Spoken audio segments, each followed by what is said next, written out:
Les musulmans critiquent les chrétiens en leur reprochant de ne pas suivre la Bible. Certains disent que la Bible a été falsifiée.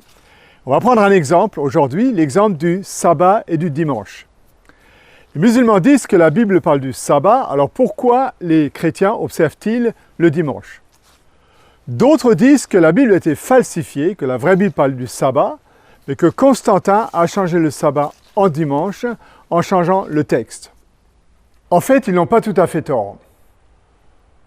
Plus précisément, 40 ans avant Constantin, c'est l'empereur Aurélien qui va déclarer le culte du soleil la religion officielle de l'Empire romain. C'était le 25 décembre 274 après Jésus.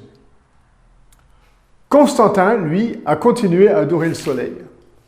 On le voit très bien, par exemple, dans la basilique Saint-Pierre à Rome, où il y a une mosaïque dédiée au dieu Apollos que Constantin a fait bâtir. J'ai avec moi une pièce de monnaie que j'ai trouvée dans une banque allemande. Il y avait une exposition d'anciennes pièces. Et c'est une pièce romaine qui a attiré mon attention parce que c'est marqué dessus « Constantin, Sol Invictus ». Sol Invictus, ça veut dire quoi? Ça veut dire le soleil invincible. Et Constantin, eh bien, a fait imprimer ça sur ses pièces de monnaie. Pourquoi? Parce qu'il pensait que le soleil, effectivement, c'était le dieu invincible. Il avait repris ça des Persans qui adoraient Mithras. D'ailleurs, le culte de Mithras était très répandu dans l'Empire romain. On en trouve des traces tout au long du Rhin, de la France jusqu'en Allemagne. Et Constantin a repris ce culte pour deux raisons. La première, c'est qu'il aimait ça.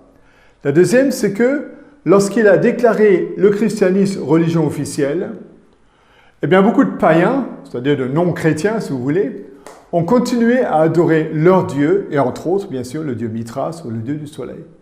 Alors, pour devenir ami avec ces païens, avec son peuple, Constantin a continué à encourager l'observation du culte du soleil à côté du culte de Jésus-Christ. C'est pour cela que le 7 mars 321, Constantin a décrété le dimanche, connu à l'époque sous le nom du vénérable jour du soleil, être observé comme le jour de repos dans l'Empire romain.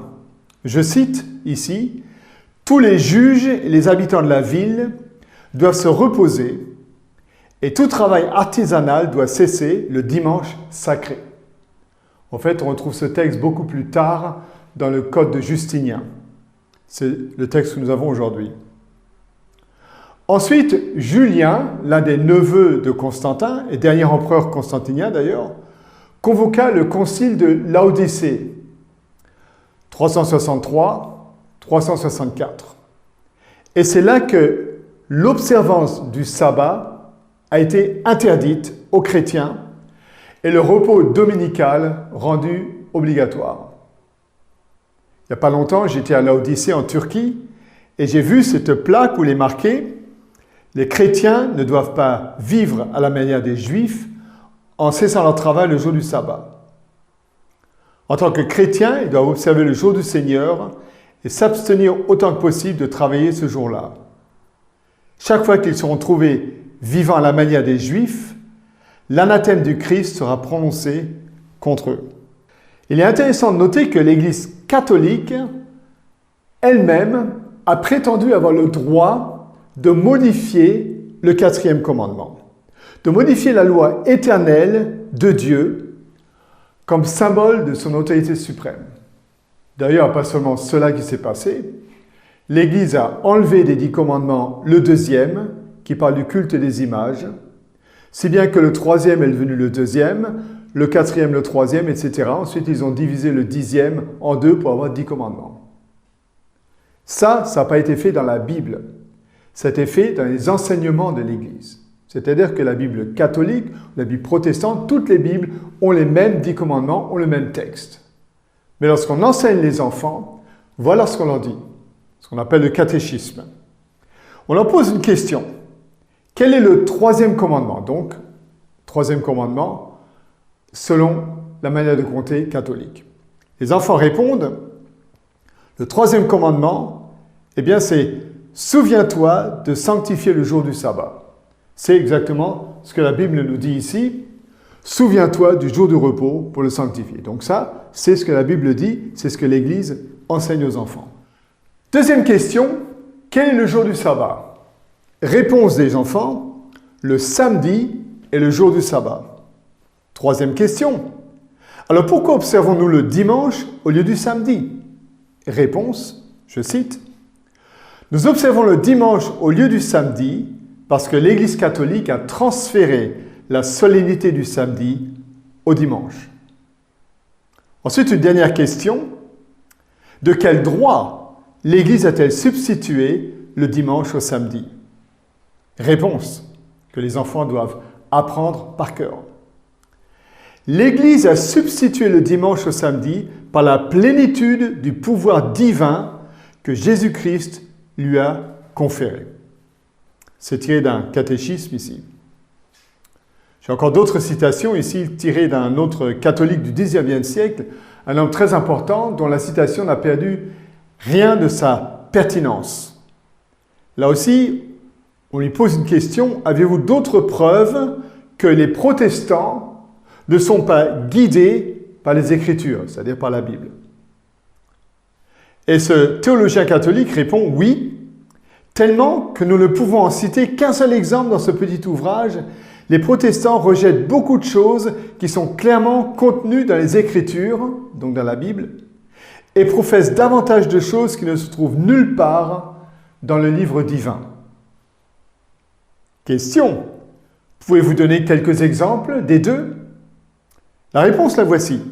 Si les Écritures, c'est-à-dire la Bible, étaient leur seule règle, les protestants devraient observer non pas le dimanche, mais le samedi, conformément au commandement « Souviens-toi du jour du repos pour le sanctifier ». Une autre question ici, avez-vous un autre moyen de prouver que l'Église a le pouvoir d'instaurer des fêtes religieuses? Donc ça, c'est le même théologien qui est interviewé dans un livre. Et ce même théologien répond, si l'Église n'avait pas ce pouvoir, elle n'aurait pas pu faire ce sur quoi tous les religieux modernes s'accordent avec elle. Elle n'aurait pas pu substituer l'observance du dimanche, premier jour de la semaine, à l'observance du samedi, septième jour, un changement pour lequel il n'existe aucune autorité scripturale. Donc ça, c'est un théologien catholique qui le dit. Encore deux citations de l'Église catholique. L'Église catholique affirme que l'observance du dimanche est un signe de son autorité. Je cite, « Bien sûr, l'Église catholique prétend que ce changement, donc du sabbat, du samedi au dimanche, est son œuvre et que cet acte est une marque de son autorité ecclésiastique en matière religieuse. » Deuxième et dernière citation. « Le dimanche est notre marque ou notre autorité. L'Église est au-dessus de la Bible et ce transfert de l'observance du sabbat en est la preuve. » Je trouve que cette citation est très importante pour deux raisons. La première, c'est que beaucoup de chrétiens ne savent pas pourquoi ils observent le dimanche. Et la prochaine fois, on va voir si les disciples, si Jésus, ont changé le samedi en dimanche ou non. Mais la deuxième chose, c'est que les catholiques ici disent très clairement que la Bible est toujours la même, que la Bible n'a pas été changée, mais qu'eux ont changé ce que dit la Bible. C'est ainsi que si les musulmans disent que la Bible a été falsifiée à cause du changement fait plus ou moins par Constantin du sabbat au dimanche, eh bien, ils n'ont pas raison puisque la Bible que nous avons aujourd'hui nous parle encore du sabbat et non du dimanche. Et les catholiques le savent et le prouvent dans ces citations. En d'autres termes, la Bible n'a pas été changée, son message est toujours le même. Et d'ailleurs, il y a aujourd'hui pas mal de chrétiens, dont je fais partie, qui observent le sabbat et non le dimanche. La question c'est, est-ce que nous devons suivre les traditions ou suivre la Bible? Je pense que la réponse est très simple, en tout cas pour moi, je veux suivre ce que la parole de Dieu me dit. Et bien voilà donc une petite réponse à cet argument souvent nommé que les chrétiens ont changé la Bible, que les chrétiens ont tort parce qu'ils observent le dimanche. La réponse, la voici. Oui, les musulmans ont raison. Les chrétiens ont tort de suivre les traditions, mais ils ont tort en disant que la Bible a été changée, car ce n'est pas ce que l'histoire nous raconte. Merci beaucoup. Eh bien, j'espère que vous avez levé le pouce. J'attends vos commentaires avec impatience. N'oubliez pas de vous abonner et de faire de la pub pour ce canal. Merci bien.